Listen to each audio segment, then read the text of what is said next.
What happens when the man who built the company from scratch walks into his own corporate office, and not a single person knows it's him?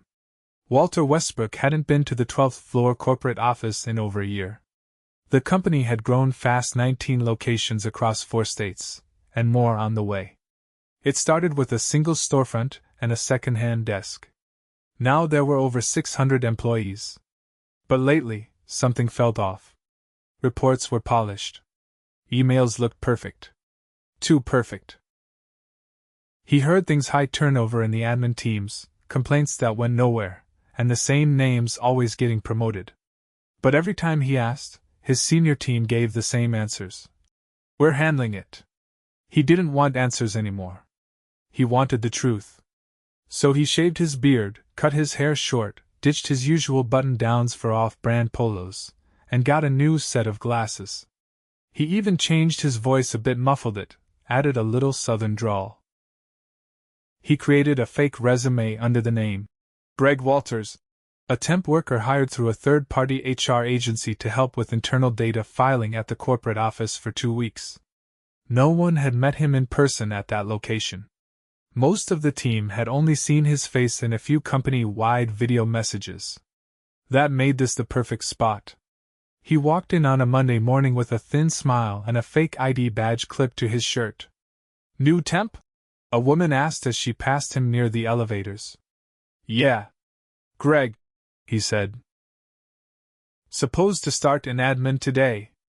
Oh, good luck, she said, almost under her breath, and disappeared around the corner. He was met in the hallway by a tall man in a navy blue dress shirt. Greg, right? I'm Marcus. I'm the manager of this floor. You'll be helping with backlog filing, mostly digital stuff. Just don't mess with the promotion folders or payroll access. That's restricted. Got it, Walter nodded. Marcus didn't shake his hand. Just turned around and walked. The first 2 days were quiet. Walter kept his head down and worked. The other employees were polite but distant. Most looked like they were walking on eggshells. On Wednesday morning, he overheard something. You're still in the same role? A woman's voice said from the break room. Yeah, another woman replied. Third time I applied? Marcus told me again I wasn't ready. Walter sat at the far end of the break room, pretending to scroll on his phone. That's insane, Ava, the woman said. You've been doing the work for over a year. He told me I'm too soft-spoken for leadership, Ava said quietly. That I need to be more like Carly. Walter looked up just in time to see Ava leave the room, her shoulders slumped. Later that day, he saw the same woman, Ava, at her desk, working through a spreadsheet with intense focus. She barely looked up when people passed. Her desk was neat, her reports spotless. He waited until lunch and sat near her in the cafe. Hey, Greg, he said. Mind if I sit? She looked up, gave a small nod. You've been here a while? 3 years. She smiled politely, but it didn't reach her eyes. Seems like a good place. She hesitated. It was, she said finally. It used to feel like hard work mattered. He didn't push further. But the next morning, he asked Marcus casually. Hey, who's that woman over in the corner cubicle? Ava? Marcus barely looked up from his screen. Ava? Yeah, she's all right. Good at grunt work, but not really promotion material. Doesn't stand out. Walter raised an eyebrow. Really? She seems sharp. Marcus chuckled. She's just not what we're looking for in leadership. Some people are meant to follow. The words hit him harder than he expected. That afternoon, he asked another employee, a young guy named Theo, who seemed friendly. So, does anyone ever get promoted here? Theo looked around and leaned in. Only if Marcus likes you. Mostly Carly and her friends. Ava applied like 3 times. She basically trained Carly. But Marcus says she's too quiet. Walter nodded, jaw tight. He watched Carly later loud, a little pushy, but not incompetent. Still, it was clear she had Marcus's ear. By the end of the week, he'd seen enough to know something was wrong. But he needed more. So he stayed quiet. On Friday, Marcus called a quick meeting in the open office. "We've got a new team lead opening," he announced. "And I'm pleased to say Carly will be taking it on, effective Monday." There was a light round of applause. Ava didn't clap. She stared straight ahead. Walter watched her face. Her jaw clenched. Eyes wet, but she didn't blink. He looked at Marcus. Grinning, arms crossed. Walter's stomach turned. He didn't say anything then. But he would. Soon. By Monday morning, Walter had made up his mind he'd extend his temp assignment another week.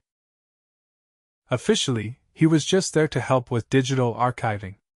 Unofficially, he was watching everything: who showed up early, who left late, who did the talking in meetings, and who did the actual work. He started his day by helping Ava sort through an overloaded shared drive. She didn't speak much, only asked short questions when something wasn't labeled properly. Her eyes were tired, but her mind was sharp. She navigated legacy folders faster than anyone else he'd seen. He leaned closer. "How are you keeping up with all of this?" She didn't look up. Quietly. Around mid-morning, Marcus called Carly into his office. The door didn't close all the way, and their conversation drifted out. "You'll need to keep an eye on Ava," Marcus said. "She's a little too invested. Just make sure she's not stepping outside her role." Walter froze at his desk. Carly laughed, too loud for the quiet office. "Should I pull her off the queue for reporting?" "Nah, let her do it. She'll clean it up better than anyone else. Just don't let her think it means anything." Walter's hands hovered over his keyboard. He didn't type another word for 10 minutes. By Tuesday, he had started arriving earlier. Noticed things. Ava was always there by 8. Theo came in just before 9, always with a coffee in hand for someone else, different person each day. That morning, he gave one to a woman named Priya. "Thanks," Priya said, rubbing her temples. "I was up past midnight fixing the CRM import that Carly dumped on me." "She said it was urgent," Theo offered. "She says that every time she doesn't want to do something." Walter waited until Theo walked away, then approached Priya. "Rough morning?" She gave him a sideways glance. "It's always like this in Q3. Except this year, everything's bottlenecked." "Staffing issue?" "No. Just too many middle managers and not enough people who actually do the work." She returned to her screen, clearly not interested in more conversation. That was fine. He wasn't there to be liked. Later that day, Carly walked by with her phone up, recording a selfie video. "We're killing it this week, corporate warriors," she said into the camera, spinning around to show the office behind her. Priya ducked down slightly. Ava didn't move. Walter turned and caught Marcus watching the video from his desk, laughing to himself. That afternoon, a new temp arrived. A man in his 50s, clearly nervous, introduced himself as Leonard. Marcus gave him a stack of papers and pointed toward the far end of the room. "File these. Digitally. Don't mess anything up. And don't bother anyone." Leonard looked overwhelmed. He sat down near the copier and started sorting documents with shaking hands. By lunch, he was still working on the same stack. Walter walked over. "You okay?" Leonard looked up, startled. I think I made a mistake. I uploaded some files to the wrong folder." "Which ones?" "I don't know. They all look the same. There's no naming structure." Walter nodded. "That's not your fault. Hang on." He walked straight to Marcus's desk. "Hey." The new guy's struggling. He wasn't trained. Marcus didn't look up. "He's a temp. It's not complicated." He uploaded payroll files into the wrong client folder. That got Marcus's attention. He stood, walked over to Leonard, and without warning, raised his voice. "You put payroll data in the client folder? Are you serious?" Leonard froze. "I didn't know." There were no labels. "Don't talk. Just stop touching anything," Marcus snapped. "Go sit in the break room. I'll decide what to do with you. Walter stepped in. You don't have to talk to him like that. Marcus turned. Excuse me? He made a mistake. Because no one trained him. That's not incompetence. That's your process failing. Marcus's eyes narrowed. And who are you to tell me how to run my team? Just someone who knows what accountability looks like. Marcus walked off without replying. Leonard left early that day. He didn't come back the next morning. On Wednesday, Walter approached HR. He asked to speak with someone about reporting a workplace concern. The woman at the desk gave him a clipboard. Fill this out and drop it in the box, she said without looking up. That's it. If it's urgent, we'll call you.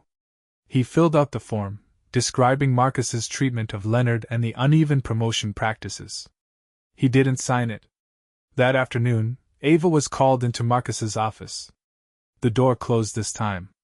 15 minutes later, she came out pale, sat at her desk, and stared at her screen without typing. Walter waited until the office thinned out. What happened? He told me to stop trying to manage people's perception of me, she said quietly. Said I was making certain employees uncomfortable.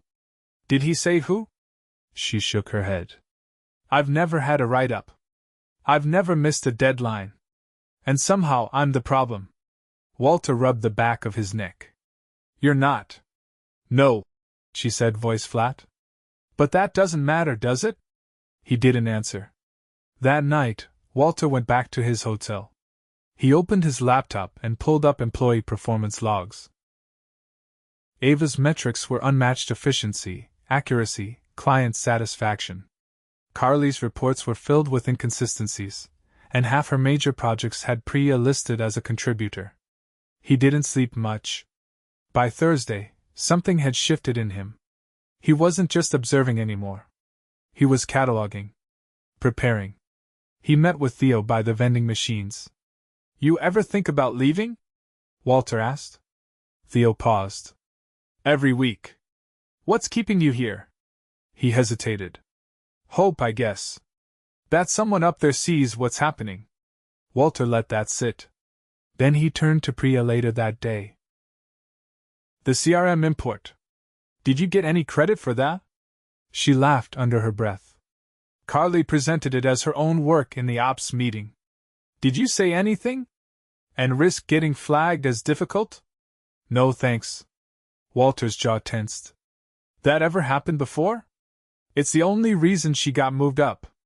Other people work. She takes credit. Walter nodded once. That ends. Today.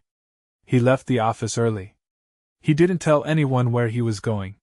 He walked into the regional executive's suite, flashed his real ID, and asked for a private room. Then he called HR. Then legal. Then the board liaison.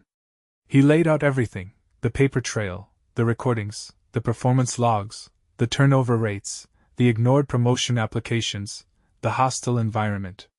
He attached files, names, dates. By Friday morning, the response was swift. Marcus was called into a conference room just after 10. He didn't return. Carly was escorted out before lunch. The office was quiet, but not in the usual way. It was the silence of held breath. At 1 o'clock, Walter walked to the center of the floor. He stepped onto one of the chairs and looked around. My name is Walter Westbrook, he said calmly. I'm not Greg. I'm the founder of this company. Every head turned. Eyes widened. No one moved. I came here undercover because I stopped trusting what I was hearing. And I was right to. What I saw this week was unacceptable. He paused. People being passed over for promotions because of bias. Work being stolen. Temps being humiliated. None of that represents this company. And it ends now. He stepped down. Ava, come with me. She stood stunned. They walked into the conference room. He closed the door. You're going to be interim team lead starting Monday. If you want it. She stared at him, unsure if she'd heard right. I do. Good. I'll have HR formalize it today. We'll also be auditing every promotion from the last 18 months. You'll help lead that process. She nodded slowly. Then more firmly. Back outside, Walter looked over the room. Everyone else? Keep doing your jobs. But know this: we're rebuilding this culture from the inside out. People who cut corners, manipulate others, or hide behind power? They're done here. He left the floor without another word. And this time, the silence that followed wasn't fear. It was relief. The following Monday, the energy on the 12th floor shifted. Not dramatically, no one clapped or cheered, but people sat up straighter, watched each other more closely, and worked with a different kind of focus. Uncertainty lingered, but so did quiet hope. Ava arrived early, as usual, but for the first time in months, she didn't go straight to her desk. She stepped into the small glass-walled office Marcus used to occupy. The door was still labeled Team Manager, but inside, the desk was cleared. Walter met her there at 9 sharp. I don't believe in trial periods, he said as he handed her a plain access badge. You're not here to prove yourself. You're here to lead. She looked at the badge for a second before slipping it into her pocket. Any limits on what I can adjust? If it's broken, fix it. Just keep me looped in. He gave her a small nod, then stepped out. She didn't waste time. Within the hour, she called a short meeting with the entire team. No long speech. No theatrics. She simply said, We're restructuring the workflow. Anyone with more than 5 open tasks, bring them to me. We'll redistribute. No one should be drowning while someone else is idle. She then looked at Priya and added, You're leading the CRM migration from now on. Full credit, full authority. Let me know what you need. Theo glanced up from his desk, clearly surprised. Questions? Ava asked. No one said a word. All right. Let's get to work. By mid-afternoon, Priya had moved 3 overdue tickets out of her queue and looped in 2 junior staffers to begin training on the system backend, a task she'd quietly handled alone for months.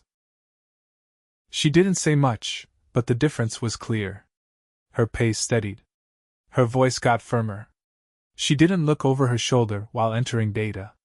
Walter watched all of this from his office on the floor above, monitoring the internal dashboards and reviewing flagged performance audits with HR. That evening, he met with the Director of Human Resources, a woman named Dana who had been with the company since its 2nd year. She brought a printout with a list of names past applicants for internal promotions. These 7 were all blocked by Marcus, she said. No documentation. Just a red line through their names. Most of them were still on staff until very recently. Still reachable? 4 are. 2 transferred to other firms. 1 left the workforce entirely, from what I can tell. Reach out to the ones still available, Walter said. Offer them a conversation. Paid time. I want to hear why they left, and what we missed. Dana nodded. And the others? Make a note. We'll send formal apologies and offer references if they want them. She hesitated. You want to own Marcus's mistakes? He made them under our name. So yes. By Wednesday, word of the leadership change had spread through the other floors. Walter walked the building quietly, stopping in unannounced on the accounting, logistics, and IT teams. No formal visits, just casual check-ins. In the logistics department, he found 2 entry-level employees manually updating spreadsheets that should have been automated. Where's your team manager? He asked. On leave, one replied. We've been waiting for system access, but no one's approved it yet. How long? 3 weeks. Walter turned to the department supervisor. Get them access today. And send me a report on why it was delayed. Back upstairs, Ava was dealing with something newer, a tension that had begun to show between Theo and another analyst, Jessica. Jessica had been quietly aligning herself with Carly before the shakeup, and now she seemed uncertain where her loyalties should lie. Ava called them both into the small meeting pod near the corner window. I need transparency, she said. What's the issue? Theo glanced at Jessica, then said, We've had different priorities. She's been duplicating work I already handled. Jessica crossed her arms. Because he doesn't share updates. I have to double-check everything. Ava nodded. All right. You're both capable. I've seen it. But from now on, you'll coordinate directly on any shared task. If I get conflicting versions of the same report again, I'll pull both of you off it. Understood? They both nodded, tension easing slightly under the clear direction. Later, Walter pulled Ava aside. You handled that well. She shrugged. They just needed boundaries. You're not interested in playing favorites? I've had enough of that done to me. I'm not repeating it. Thursday brought a new challenge. A client flagged a billing discrepancy, 2 invoices for the same service, both approved by Carly before her departure. Ava reviewed the audit trail and found that one of the invoices had been manually altered but never logged in the system. She brought it to Walter immediately. This could come back on us legally. He studied the file. Any idea if it was deliberate? Hard to say. But it wasn't just a mistake. It was hidden. Walter sent the file to legal and finance. By the next morning, it was confirmed Carly had been funneling minor overcharges through client renewals, likely to inflate her team's performance metrics. It wasn't massive, but it was enough to be classified as fraudulent. Dana from HR joined Walter in his office. She signed off on at least 8 manipulated invoices.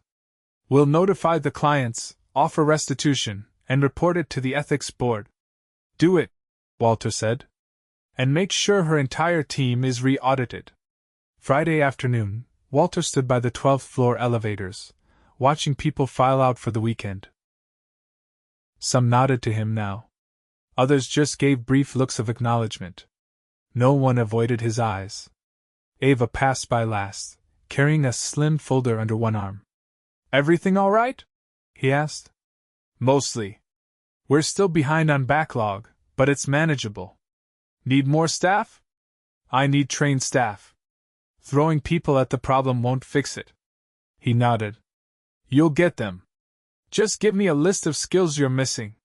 She hesitated, then added, Jessica's still unsure where she stands. I'm giving her a few small projects to rebuild trust with the team. Good call. She stepped into the elevator, and the doors closed. Walter turned back to the floor. The space felt different now, not fixed, but no longer hidden. Problems were visible. So were the people solving them. He returned to his office and opened his notebook. On one side, a list of promotions under review. On the other, a short note he'd scribbled earlier that day: leadership isn't about control. It's about clearing the way for others to rise. He crossed the sentence out, then rewrote it in cleaner handwriting. This time, he underlined it. By the following Monday morning, the office had adjusted, not fully, but enough to feel the difference. Some desks were still quiet, and not everyone had bought in, but the undercurrent of tension, the instinct to keep your head down and avoid attention, had eased. Walter arrived just before 9, not in disguise, but in his usual blazer and open collar. He didn't say much as he walked the floor. He didn't need to. People acknowledged him with brief nods or eye contact that held just a little more confidence than before. Ava's converted office now had a nameplate. Temporary, printed on paper, but it was there. She was standing beside Priya at the central workstation, reviewing the revised ticket flow between departments. We've cut the average turnaround time from 76 hours to 42, Priya said, scrolling through a dashboard. Still a ways to go, but the bottlenecks are mostly upstream now. Ava leaned in. Have you looped in procurement yet? They've been slow to respond. Send them a direct request, copy me. If they miss the deadline again, I'll escalate it to Walter. When she turned, she saw him standing nearby. Morning, he said simply. Progress reports in your inbox, she replied. We're about 2 weeks from full cleanup of the backlog. He nodded once. Keep pushing. He didn't linger. Instead, he walked toward the HR floor. Dana was already in her office, reviewing a report that had just come in from legal. We finished the interviews with the 4 former staff members, she said without looking up. 3 of them confirmed that Marcus actively discouraged them from reapplying to other roles after rejections. One of them said he threatened to blacklist her from the company if she went around him. Walter took the file from her outstretched hand and scanned it quickly. That's not just unethical. That's coercion. Dana leaned back in her chair. We're drafting a statement acknowledging those failures. I've also recommended we formally rescind every rejection during his tenure and invite qualified candidates to reapply, with priority consideration. Do it. And add a direct apology signed by me. She gave a small nod. There's one more thing. We found something in his email archives. Not just the manipulation of performance evaluations, he made comments about staff appearance in his private notes. Things like, not leadership material too plain, or not assertive enough voice too soft. Walter's expression didn't change, but his voice dropped. Send that to legal. I want a full record. If we get challenged on his termination, we need to be airtight. It already is. He walked out without another word. By early afternoon, the remaining members of Marcus's old leadership circle were scheduled for performance reviews. Not as punishment, but to determine whether they had knowingly participated in the toxic culture or simply survived under it. One of them, a mid-level administrator named Talia, was the first to come in. Walter met with her personally. I've read through your reports, he began, sitting across from her in a quiet conference room. Your work has been consistent. But you were copied on several emails where Ava's promotion applications were blocked. You never raised concerns. Talia shifted in her seat. I didn't feel like I could. Why? It wasn't just Marcus. There was this unspoken rule: if you challenged him, you were out. He made an example of people. I needed the job. Walter didn't look away. And now? I want to stay. But I know I should have said something. He studied her a moment, then gave a single nod. We're giving people one chance to step forward. You've taken it. You'll be moved under Ava's leadership for now. She'll decide whether you stay long term. When she left, he stayed seated, staring at the table for a moment. Then he stood, walked out, and took the elevator back up to the 12th floor. He found Theo by the break area, organizing a shared calendar on the wall. You've been managing a lot of informal workflows, Walter said. Theo gave a cautious nod. Trying to keep things from slipping through. We're formalizing a new cross-departmental coordination role. It'll come with a title and a raise. You interested? Theo blinked. Yeah. I mean, yes. Absolutely. Good. You'll report to Ava. She'll coach you on the leadership side. As Theo turned back to the calendar, Walter walked to the far end of the floor. Jessica was at her desk, typing slowly, eyes flicking between 2 monitors. She'd been quiet since Carly's departure, unsure of her place. He approached without announcing himself. You've been working late hours, he said. She glanced up. Trying to clean up the Q4 projections Carly left unfinished. You've also been submitting reports under your own name. No duplicate entries. No borrowed work. Her face tensed slightly. I'm trying to do things right. I noticed. Keep doing that. Ava's watching. She doesn't care what circle you were part of before. Only what you contribute now. Jessica gave a short nod, then turned back to her screen. By Thursday, HR had published a formal internal bulletin outlining the changes. Marcus permanently removed, Carly's behavior under review by legal, a restructuring of performance evaluation procedures, and a full audit of all promotion decisions from the past 2 years. Anonymous reporting channels were reopened, with independent oversight. Ava brought a printed copy to Walter's office, tapping the final paragraph. You authorized this? He nodded. It's good, she said. Not just the cleanup.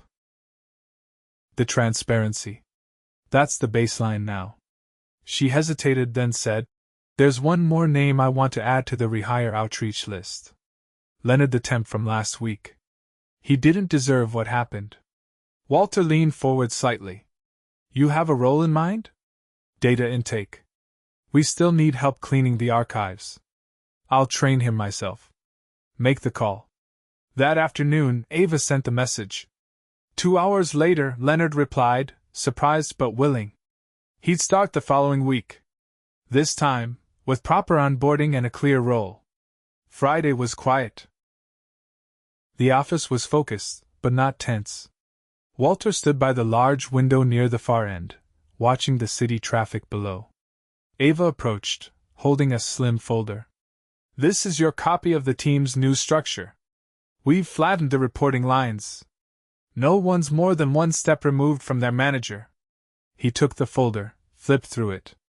There's still a lot to fix, she said. There always will be, he replied. But now, the right people are doing the fixing. She hesitated, then added, when you came in, I thought you were just another temp who wouldn't last a week. I didn't plan to last more than 2 days. Glad you did. He offered a small nod. So am I. As she walked away, Walter looked back at the floor. Desks were still cluttered. The lighting was still too harsh. The coffee machine still sputtered when it ran out of water. But the people were different. Not because they changed. Because someone finally saw them. And that changed everything.